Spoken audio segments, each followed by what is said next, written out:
ಆದ್ರೆ ನಮ್ಮ ಬಾಸ್ ಹಂಗಲ್ಲ. ಜಗಳ ನಡೆಯೋ ಜಾಗಕ್ಕೆ ಹೋಗಿ ಯಾಕೆ ಜಗಳ ಮಾಡ್ತಾ ಇದ್ದೀರಾ, ಏನ್ ನಿಮ್ ಪ್ರಾಬ್ಲಮ್, ತಪ್ಪು ನಿಮ್ದ ಅಂತೆಲ್ಲ ವಿಚಾರಿಸಿ, ಆಗೊಂದ್ ವೇಳೆ ತಪ್ಪು ಮಾಡ್ದವ್ನ ಏನಾದ್ರು ಎಗರಾಡ್ದ ಅಂತ ಇಟ್ಕೊಳ್ರಿ, ಬಕ್ ಅಂತ ಎರಡು ಬಿಟ್ಟಿ ಬೈದ್ ಬುದ್ಧಿ ಕಲ್ಸ್ಬಿಟ್ಟು ಬರೋರು. ಅವಾಗೆಲ್ಲ ಕುಡಿತಾ ಇರ್ಲಿಲ್ಲ ಅಮ್ಮ ಅವರು, ಅದೆಲ್ಲ ಈಗ ಬಂದಿರೋದು. ಎಣ್ಣೆ ಅಂದ್ರೆ 8 ಕಿಲೋಮೀಟರ್ ದೂರದಲ್ಲಿರೋರು. ಹಾಳಾದ್ದು ಅದ್ ಯಾರು ಕೆಟ್ಕೊಂಡ್ ಬೀಳ್ತೋ, ಮಾಟ ಗೀಟ ಮಾಡಿಸ್ಬಿಟ್ರೆ ಏನೋ ಗೊತ್ತಿಲ್ಲ. 8 ಕಿಲೋಮೀಟರ್ ಹಂಗೆ ರಿವರ್ಸ್ ತಕೊಬಂದು ಎಣ್ಣೆಗೆ ಹಂಗೆ ಆವರಿಸ್ಕೊಬಿಟ್ರು. ಆದ್ರೆ ಆ ಗತ್ತೈತಲ್ಲ, ಗತ್ತು ಇವತ್ಗೂ ಬಿಟ್ಟಿಲ್ಲ ಅದು. ನಮ್ ಚಿಕ್ಕ ಯಜಮಾನ್ರು ಒಂದು ಸಲ ಇವ್ರು ನಮ್ಮವ್ರು ಅಂತ ಅಂದ್ಕೊಬಿಟ್ರೆ ಅವ್ರ ಮೇಲೆ ಯಾವುದೇ ಕೆಟ್ಕಣ್ ಬಿದ್ರು ಒಂದೇ ಪಂಚು ಬಿಟ್ಕೊಡ ಮಾತೇ ಇಲ್ಲ. ಅದು ಈಗಾಗಲೇ ನಿನ್ ಗೊತ್ತಾಗಿರುತ್ತೆ ಅಂತ ಅನ್ಕೋತೀನಿ ಅಲ್ವೇ?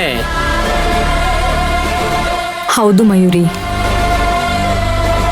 ತಾರಕಣ್ಣ ಒಂದ್ಸಲಿ ಮನ್ಸಲ್ಲಿ ಏನಾದ್ರು ಮಾಡ್ಬೇಕಂತ ಡಿಸೈಡ್ ಮಾಡ್ಕೊಂಡ್ರೆ ಯಾರೇ ಅಡ್ಡ ಬಂದ್ರೂ ಬಿಡ್ತಿರ್ಲಿಲ್ಲ. ಎಷ್ಟೇ ಸಮಸ್ಯೆ ಆದ್ರೂ ಅನ್ಕೊಂಡಿರೋದನ್ನ ಸಾಧಿಸಿ ತೋರಿಸ್ತಿದ್ರು ಅವರು. ಕಷ್ಟ ಅಂತ ಬಂದವ್ರಿಗೆ ಸಹಾಯ ಮಾಡ್ತಿದ್ರು. ಅದ್ರಲ್ಲೂ ಮಕ್ಕಳು ಅಂದ್ರೆ ಅವ್ರಿಗೆ ತುಂಬಾ ಇಷ್ಟ. ಅವ್ರಿಗೇನಾದ್ರೂ ಸಮಸ್ಯೆ ಆಯ್ತು ಅಂದ್ರೆ ಓಡೋಡಿ ಬರೋರು ಅವರು. ಇಷ್ಟೆಲ್ಲ ಸಹಾಯ ಮಾಡಿದ್ರು ಅವ್ರ ಹೆಸರು ಎಲ್ಲೂ ಬರ್ದೇ ಇರೋ ಹಾಗೆ ನೋಡ್ಕೊಳ್ತಿದ್ರು.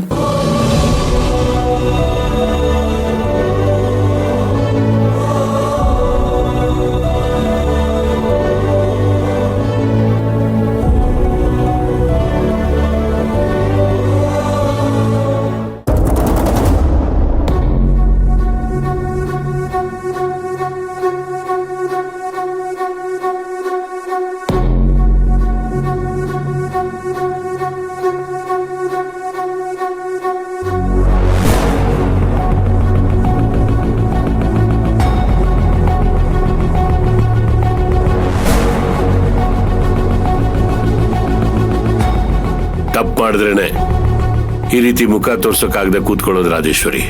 ನಾನ್ ಯಾವ ತಪ್ಪು ಮಾಡಿಲ್ಲ.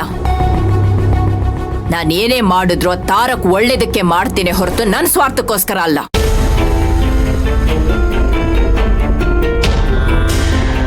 ಹಾಗಂತ ನೀನ್ ತಿಳ್ಕೊಂಡಿದ್ಯಾ? ಆದ್ರೆ ನೀನ್ ಇಡೋ ಪ್ರತಿ ಹೆಜ್ಜೆನೂ ನಿನ್ನ ಮಗನ್ನ ದೂರ ಮಾಡೋ ಹಾಗೆ ಇರತ್ತೆ. ಜೀವನದಲ್ಲಿ ತಪ್ಪು ಮಾಡದೆ ಇರೋರು ಯಾರು ಇಲ್ಲ. ಹಾಗಂತ ತಪ್ಪು ಅಂತ ಗೊತ್ತಿದ್ರು ಮಾಡ್ತಾನೆ ಇದ್ರೆ ಆ ತಪ್ಪಿಗೆ ಕ್ಷಮೆನೇ ಇರೋದಿಲ್ಲ.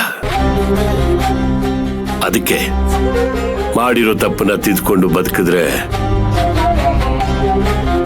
ಎಲ್ಲನೂ ಸರಿ ಇರತ್ತೆ.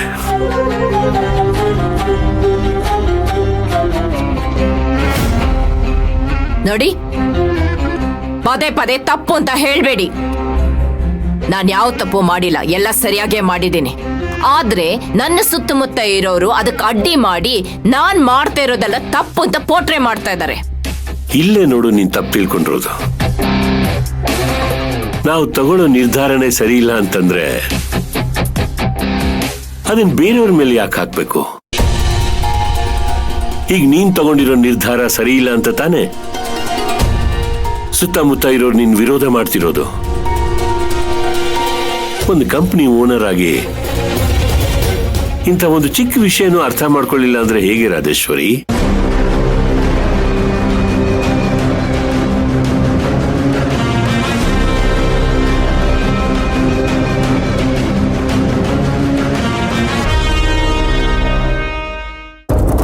ಅಂದ್ರೆ ನಾನು ದರಿದ್ರದವಳನ್ನ ಸೊಸೆ ಅಂತ ಒಪ್ಕೊಂಡು ಸೂಪರ್ ಅತ್ತೆ ತರ ಬದುಕ್ಬೇಕು. ಹಾಳಾದವಳು ಹೇಗೋ ಮನೆ ಬಿಟ್ಟು ಹೋಗಿದ್ಲು, ಹಾಗೆ ಹೋಗಿದ್ರೆ ಚೆನ್ನಾಗಿರ್ತಿತ್ತು. ಮತ್ತೆ ಒಕ್ಕರ್ಸ್ಕೊಂಡು ನನ್ನ ನೆಮ್ಮದಿನ ಹಾಳು ಮಾಡ್ತಾ ಇದ್ದಾಳೆ. ಎಲ್ಲ ವಿಷಯನೂ ಅವಳ ಜೊತೆ ತಳ್ಕ ಹಾಕ್ಬೇಡ ರಾಜೇಶ್ವರಿ. ಅವಳು ಅವಳ ಪಾಡಿಗೆ ಬದುಕ್ತಿದ್ದಾಳೆ. ಅವಳನ್ನ ಯಾಕೆ ಮಧ್ಯದಲ್ಲಿ ಹೇಳ್ಕೊಂಬರ್ತೀಯ? ನಾನ್ ಮಧ್ಯೆ ಹೇಳ್ಕೊಂಡ್ ಬರ್ತಾ ಇಲ್ಲ ಚಂದ್ರು, ಅವಳೇ ನಮ್ಮ ಮಧ್ಯೆ ಬಂದು ಸೇರ್ಕೊಂಡಿದ್ದಾಳೆ.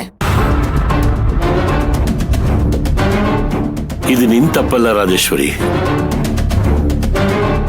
ನಿನ್ ಮನ್ಸಲ್ಲಿ ಅವಳ ಬಗ್ಗೆ ಒಂದು ವಿಷದ ಬೀಜ ಬಿತ್ತಿದೆಯಲ್ಲ, ಅದು ಹೀಗೆಲ್ಲ ಮಾಡಿಸ್ತಾ ಇದೆ. ಆ ವಿಷದ ಬೀಜ ಕಿತ್ತಾಕಿ ನೀನ್ ಒಳ್ಳೆ ಮನಸ್ಸಿಂದ ಅವಳನ್ನು ನೋಡು. ಅವಳಲ್ಲಿ ತುಂಬಿಕೊಂಡಿರೋ ಪ್ರೀತಿ ಮಮಕಾರ ನಿನಗೆ ಕಾಣಿಸುತ್ತೆ. ಕಣ್ಣಿಗೆ ಹಳದಿ ಬಣ್ಣ ಮೆತ್ಕೊಂಡು ನೋಡಿದ್ರೆ ಕಾಣಿಸೋದೆಲ್ಲ ಹಳದಿ ಬಣ್ಣನೇ. ಇದಕ್ಕೆ ನಾನ್ ನಿಮ್ಮ ಹತ್ರ ಮಾತಾಡೋದಿಲ್ಲ ಅಂತ ಹೇಳೋದು. ಮಾತು ಎತ್ತಿದ್ರೆ ಸಾಕು, ಅವಳ ಬಗ್ಗೆ ಪ್ರವಚನ ಶುರು ಮಾಡ್ಬಿಡ್ತೀರಾ. ಕೊನೆಯದಾಗ ಒಂದು ಮಾತು ಹೇಳ್ತೀನಿ, ಕೇಳಿಸ್ಕೊ ರಾಜೇಶ್ವರಿ. ಎಲ್ಲಿವರೆಗೂ ನೀನು ಅವಳ ಮೇಲೆ ಹಠ ಸಾಧಿಸ್ತೀಯೋ ಅಲ್ಲಿವರೆಗೂ ನಿನ್ಗೆ ಅವಳ ಬಗ್ಗೆ ಅರ್ಥ ಆಗೋದಿಲ್ಲ. ಹಠ ದ್ವೇಷನ ಬಿಟ್ಟು ಪ್ರೀತಿ ಕೊಡೋಕ್ ಶುರು ಮಾಡು. ಆಗ ಅವಳು ಎಂತ ಅಮೃತಧಾರೆ ಅನ್ನೋದು ಗೊತ್ತಾಗತ್ತೆ.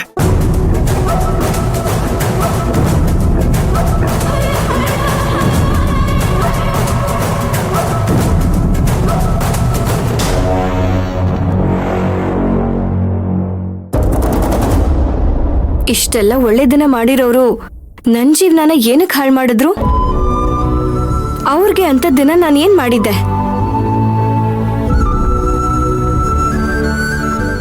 ನೋಡಮ್ಮ ಮಯೂರಿ, ನಿನ್ನ ಹಣೆ ಬರದಲ್ಲಿ ಅವ್ರನ್ನೇ ಮದುವೆ ಆಗ್ಬೇಕು ಅಂತ ಬರ್ದಿರ್ಬೇಕಾದ್ರೆ ಅದನ್ನ ತಪ್ಸೋದಕ್ಕೆ ಯಾರಿಂದಾನೂ ಸಾಧ್ಯ ಇಲ್ಲ.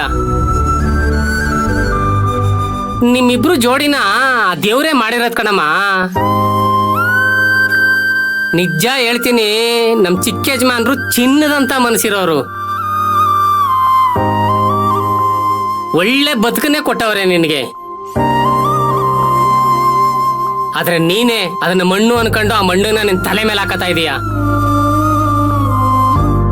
ಅದಕ್ಕೆ ಹೇಳ್ತಾ ಇದ್ದೀನಿ, ದಯವಿಟ್ಟು ಈಗಲೂ ನೀನು ಅವ್ರಿಗೆ ಅರ್ಥ ಮಾಡ್ಕೊಳ್ಳೋ ಪ್ರಯತ್ನ ಪಡು. ಇಲ್ಲಾಂದ್ರೆ ತಾಯಿ, ಕೈಯಲ್ಲಿರೋ ವಜ್ರನ ಕಳ್ಕೊಂಡ್ಬಿಡ್ತೀಯ ತಾಯಿ.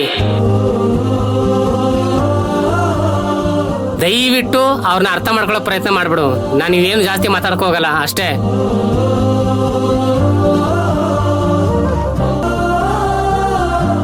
ನೋಡು ಮಯೂರಿ, ನಾವು ಬದುಕಿನಲ್ಲಿ ಬಯಸಿದ್ದೆಲ್ಲ ಸಿಗ್ಬೇಕಂತ ಏನಿಲ್ಲ ಅಲ್ವಾ? ಸಿಕ್ಕಿರೋದನ್ನ ಒಪ್ಕೋಬೇಕು. ತಾರಕಣ್ಣ ಕೆಟ್ಟೋರಲ್ಲ, ಅವ್ರನ್ನ ಚೆನ್ನಾಗಿ ನೋಡ್ಕೋತಾರೆ. ಅವರನ್ನ ಬದಲಾಯಿಸಕ್ಕೆ ಆಗೋದಿಲ್ಲ ಅನ್ನೋ ನೀನು ಒಂದ್ಸಲಿ ಅವರನ್ನ ಬದಲಾಯಿಸಬಹುದು ಅನ್ನೋ ಗಟ್ಟಿ ನಿರ್ಧಾರ ಮಾಡಿ ನೋಡು. ಆಗ ನಿನ್ ಬದುಕು ಬಂಗಾರ ಆಗುತ್ತೆ. ಇಷ್ಟೆಲ್ಲ ಹೇಳ್ದೆ ಅಂತ ಬೇಜಾರಾಗ್ಬೇಡ. ಹೇಳ್ಬೇಕಂತ ಅನಿಸ್ತು, ಅದಕ್ಕೆ ಹೇಳ್ದೆ. ಸರಿ, ನಾನಿನ್ ಬರ್ತೀನಿ.